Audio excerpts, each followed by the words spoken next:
IPL এর আজকের high voltage match Rajasthan Royals ও কলকাতা নাইট রাইডার্স।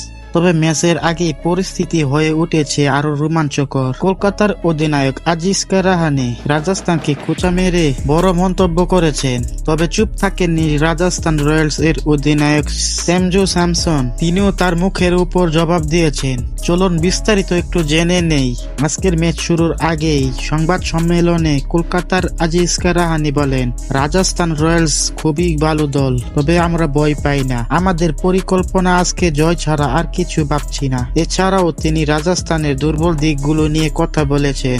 অপরদিকে আজিজকা রাহানের মন্তব্যের পর সঞ্জু স্যামসন কোনো সরাসরি বিতর্কে না গিয়ে স্পষ্ট বার্তা দিয়েছেন আজিজকা রাহানের উদ্দেশ্যে। তিনি বলেন, আমরা কথাই নয় পারফরমেন্সে বিশ্বাসী। রাজস্থানের মাঠে নিজেদের কলকাতা নাইট রাইডার্সকে আজকে পরাজিত করেই ছাড়বো। তো দর্শক, দুই অধিনায়কের এমন মন্তব্যে আপনার কি মতামত তা জানিয়ে দিন কমেন্ট করে।